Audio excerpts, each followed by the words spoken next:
Now at 6:30, the candidates running to represent Athens City Council First Ward squared off in a forum what they had to say to voters. If you need to repair your car, it costs you a little more money. Plus, President Donald Trump's auto tariffs are looming, how they could impact more than just those looking to buy a new car. And they will be looking for their first blood meal of the season. Warmer weather means tick season is on the way. What you need to know to protect yourself this spring. Newswatch starts right now.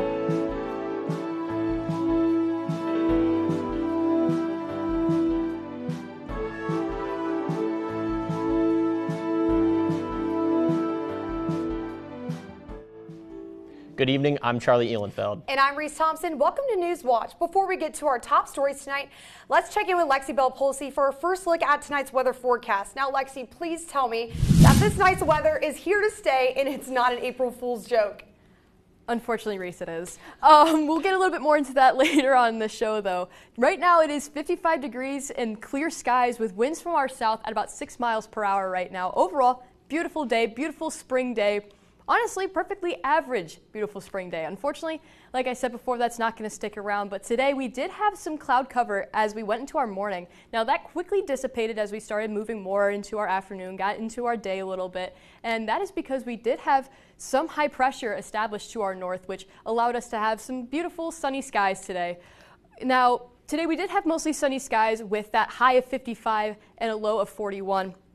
And we also technically do have a flood watch. We'll get more into that later as well for Wednesday night into Sunday morning. Do stay weather aware during this time. And tonight we can have that 41 degrees with a sunrise at 7:08 a.m. and mostly cloudy skies. Thanks, Lexi. The candidates looking to be their party's nominee on the seat on the Athens City Council squared off on a number of key issues. Incumbent Solveig Spielnes, Anthony Jacobs, and Megan Almeida met at a forum last night hosted by the Athens County League of Women Voters. Each of them are running to be the Democratic candidates in the race to represent the First Ward. One of the main issues they discussed was improving the quality of rental housing. If you were really down on your luck, would you want to live in this unit?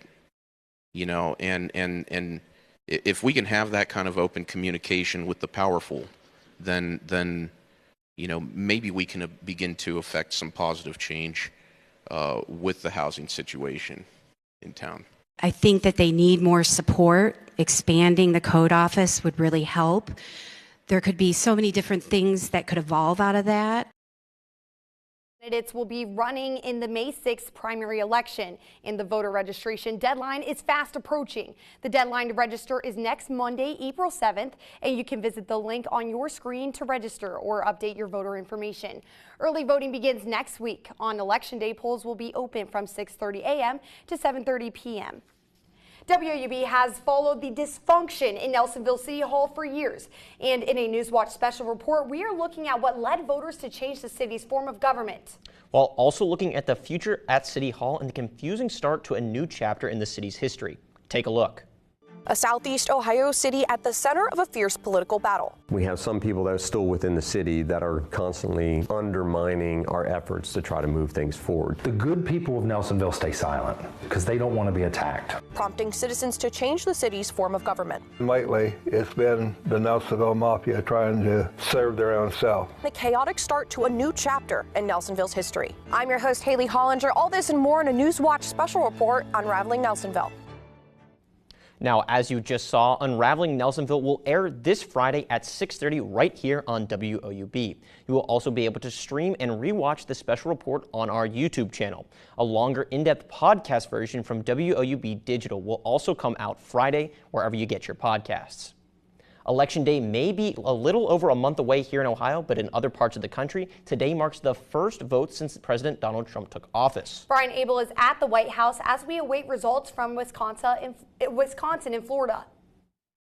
This White House is keeping a close eye on the special elections in Florida and the Supreme Court race in Wisconsin as the first measures of how voters are viewing President Donald Trump's second term.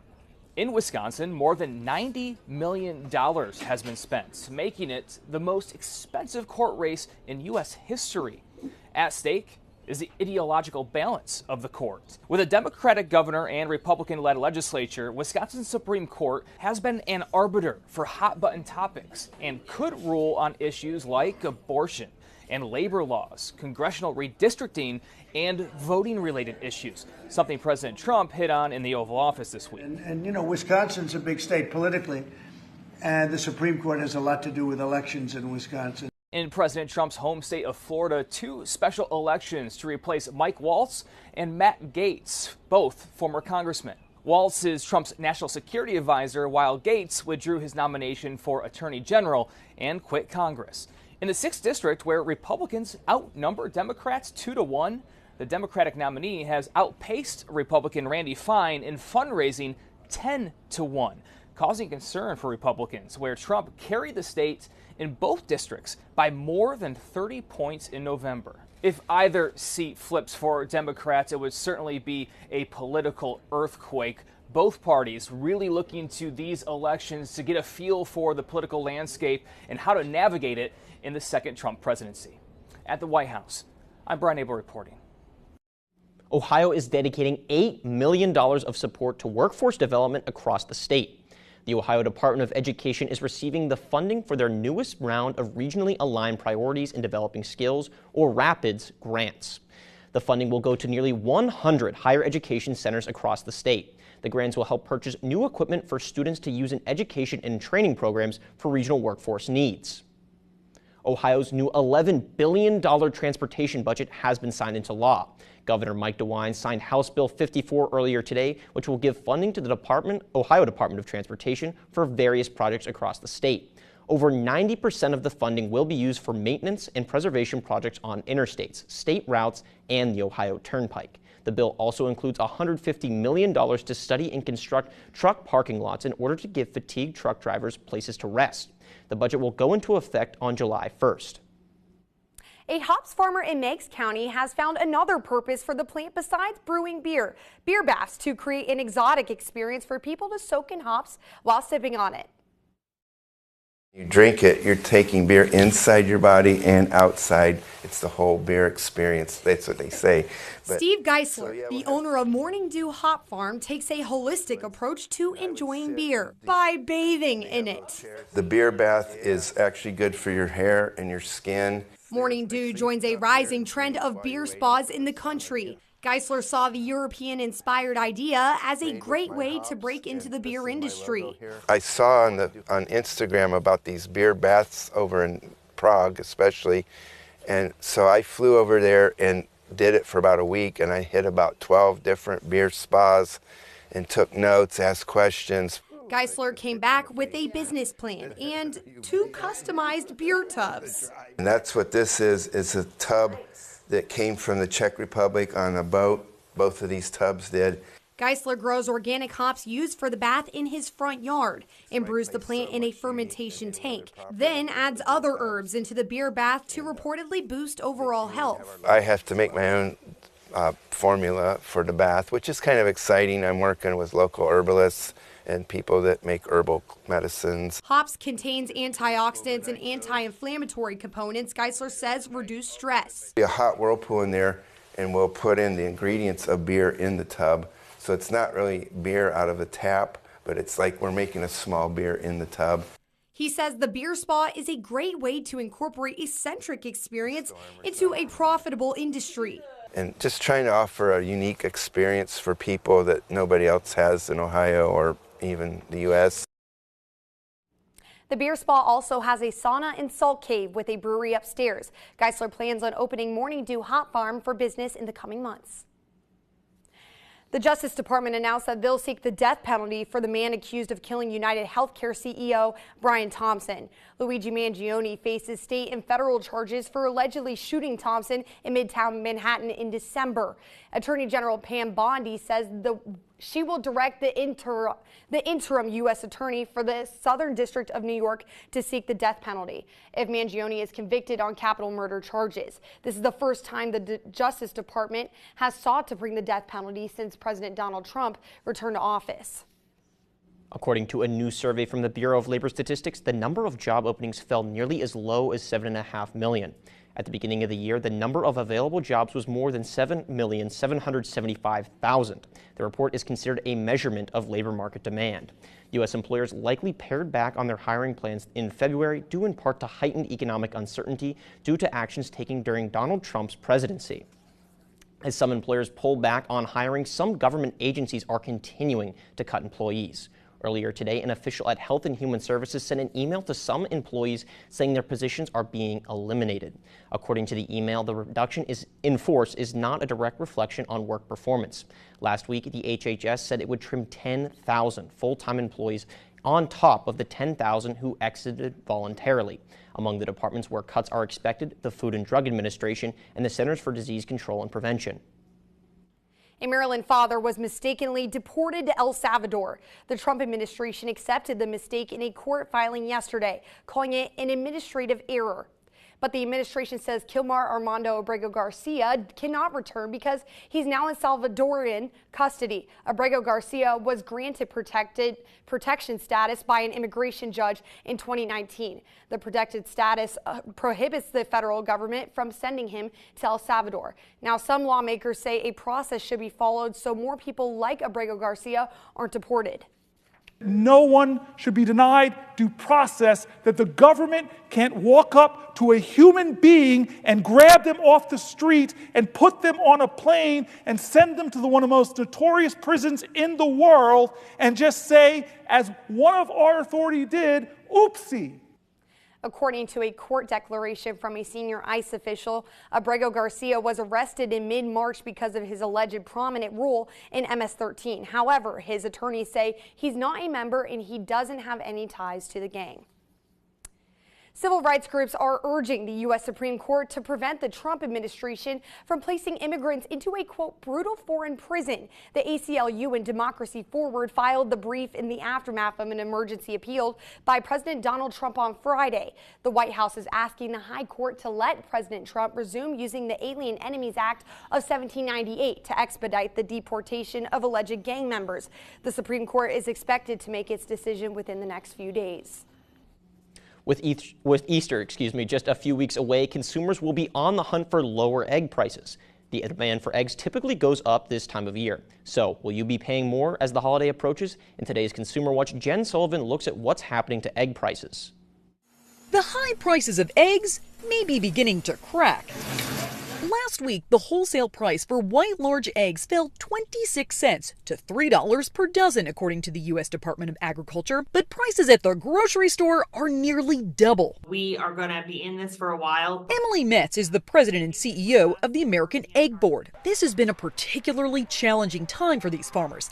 It's led to a shortage. Some experts say grocery stores have also kept prices high to recoup lost profits, which is why shoppers are shelling out more for eggs. We have experienced devastating losses as a result of this disease. It takes months and months to get back to being able to produce eggs again. Here's the good news.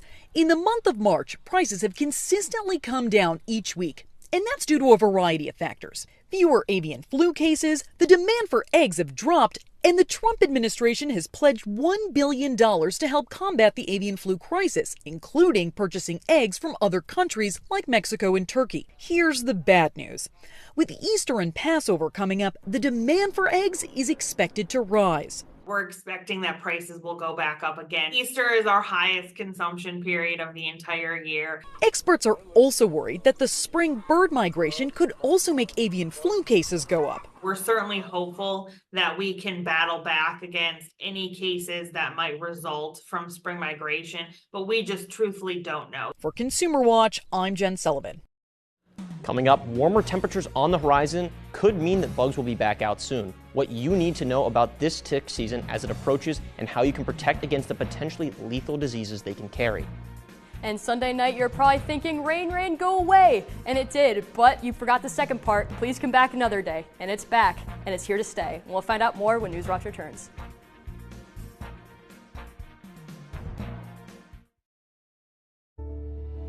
The Ohio Art Corridor is a destination experience. We would like this to be the largest outdoor art gallery in the world. Portsmouth was able to field an incredible team for a brief moment in the sun that almost was sweet enough to get them a national championship. We got land granted to us in Ohio. Great opportunity. Let's go. How would you know you got here? It was just sheer determination and patience and just hard, back-breaking work. The bridge was acclaimed at the time of being an engineering marvel. Progress is all about taking the lessons of the past and doing better. So I would hope that now that we know better, we will do better.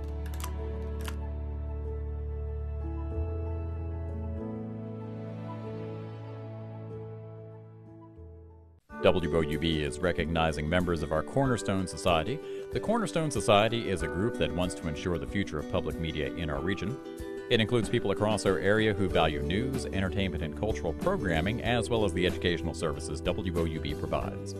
Also included are graduates of Ohio University who took part in the WOUB Student Professional Development Program. Thanks to the Cornerstone Society for their generous support. To learn how you can be involved, email woub@woub.org. For more than 70 years, WOUB Public Media has been the place where people in our region turn to learn how stories of the past ignite the imagination of the future. It's where information, entertainment, and education work together to inform, enlighten, and inspire generations. It's the place where the community gathers to hear and see our world in new and innovative ways. WOUB, the public media you trust that's worthy of your support.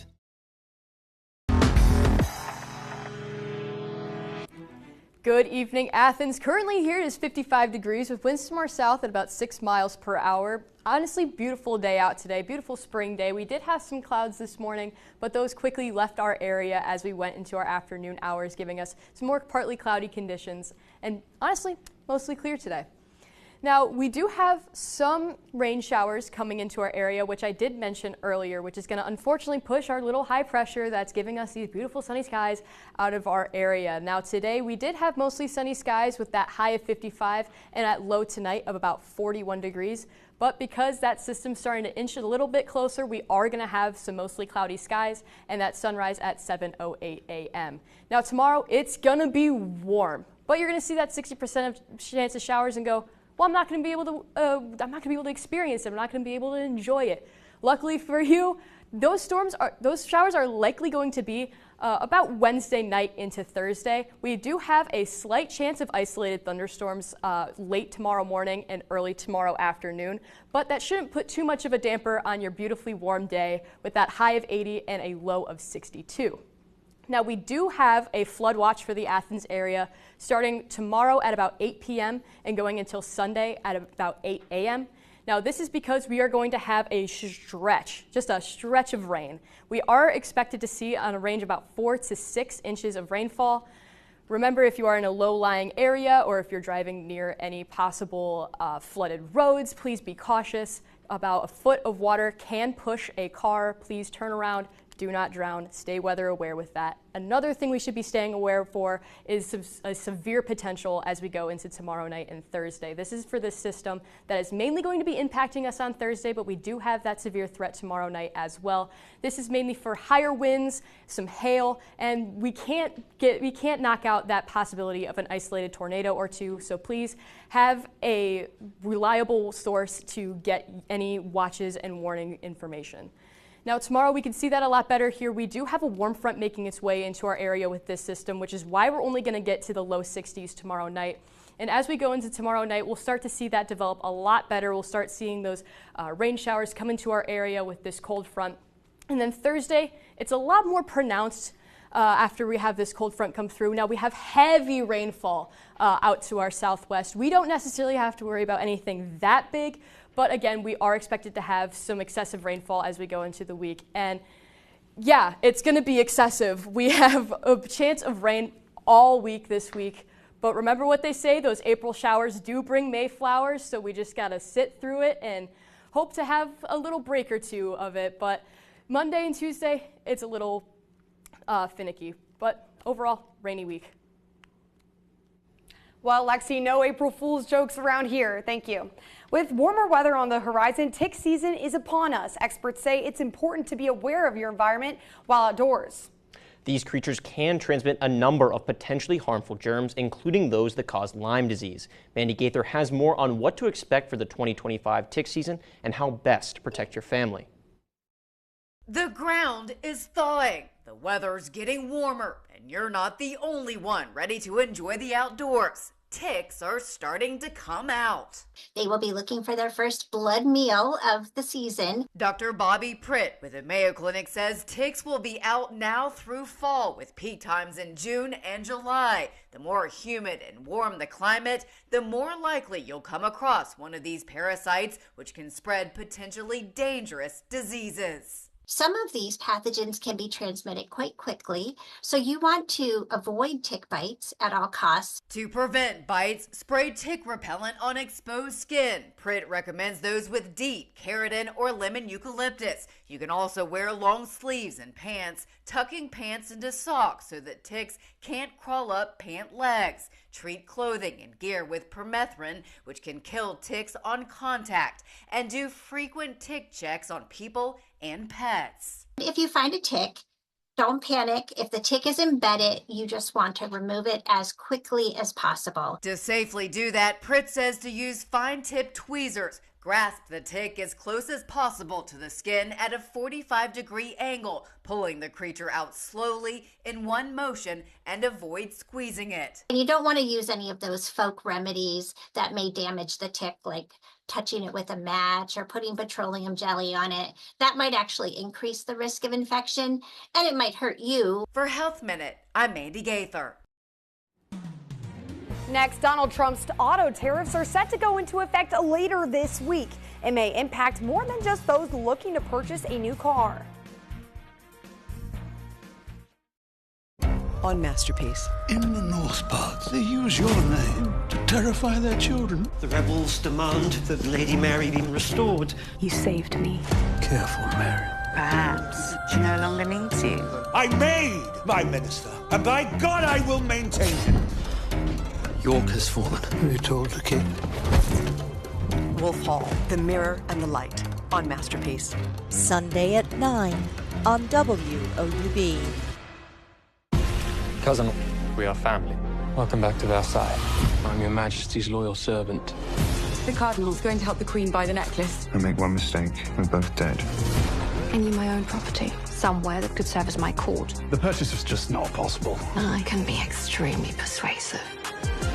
I know why you bought this place. I can't persuade Louis that your baby is legitimate, but I can persuade France. Sunday at 10 on WOUB. This is you on the cusp of your next chapter. It's a passageway into something new. It just seeps into you. It's a groundbreaking moment. We can make it ours. We're coming out hot. We're starting here. It's definitely going to be a treat for their palate. What a story. She had the imagination of a genius. Each time I go up there, it's the sense of newness. 3, 2, 1! Showtime. We're all running. It's beautiful. Cherish every moment. Continue to laugh. We hope you'll join us. There is no going back. It's time for a new beginning.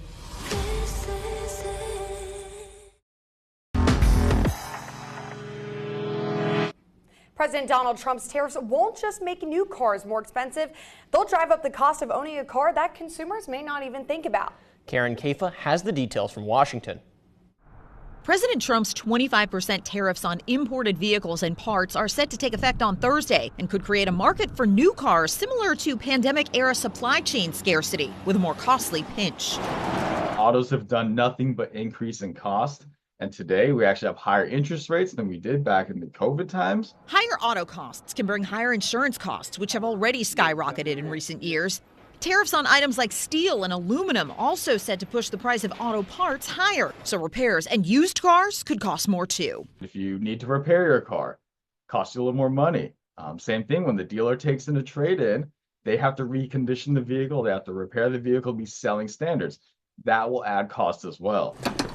Meanwhile, gas prices have recently pushed higher, but it's more about spring break demand than tariffs right now, according to AAA. Obviously, anytime we talk about tariffs, markets react right away. Potentially retailers could react right away, but we have not seen that in recent weeks. AAA says tariffs on imports from Canada could squeeze drivers in the northern portion of the country. Northern states in New England, along the Midwest, all those states that are closest to Canada do rely on gasoline from Canada in many cases. So they could be seeing some effects. But AAA also notes the national average is about 40 cents lower per gallon than this time last year. In Washington, I'm Karen Kafa. Fascinating discovery after an iceberg detached from the Antarctic shelf. See what they found on the ocean floor.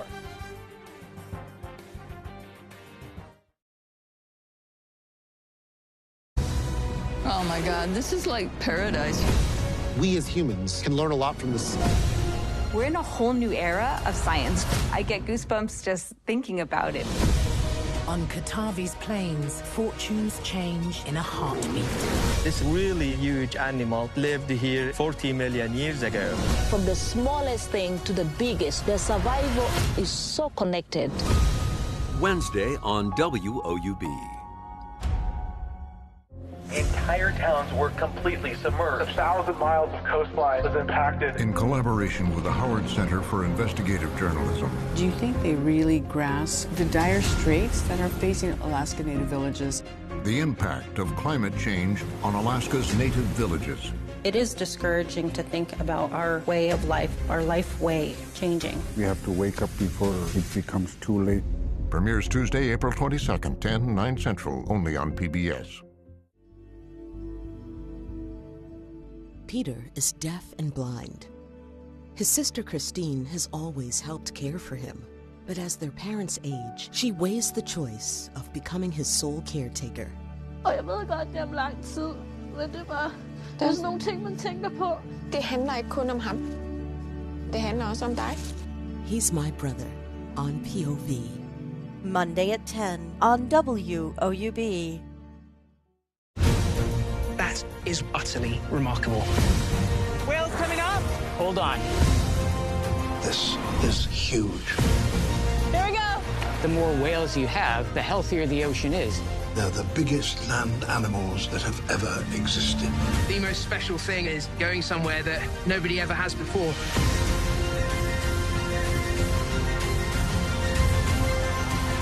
It's perfect.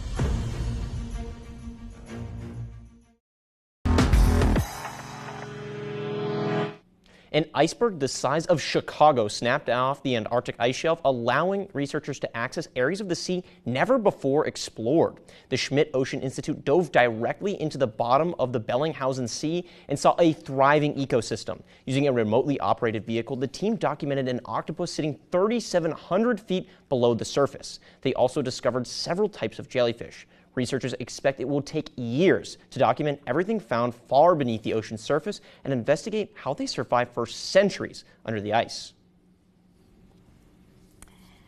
NASA's Hubble Space Telescope is revealing new insights about the planet Uranus. An unprecedented 20-year study took a closer look at the planet's atmospheric composition and dynamics. The NASA team says the planet's atmosphere is made up mostly of hydrogen and helium, with a small amount of methane and traces of water and ammonia. Now I'm going to toss it back over to Lexi with a final look at weather. Well, not really much to talk about. It's going to be rainy for the most part. We do have that chance of thunderstorms Wednesday night into Thursday that are possibly severe, as well as that flood watch. So do be weather aware as we basically go into the next week. Like I said, we do have about a chance of 46 inches of rain. And that does it for our broadcast this evening. Thank you so much, Lexi. Stay tuned for the PBS NewsHour coming up next. Have a great night.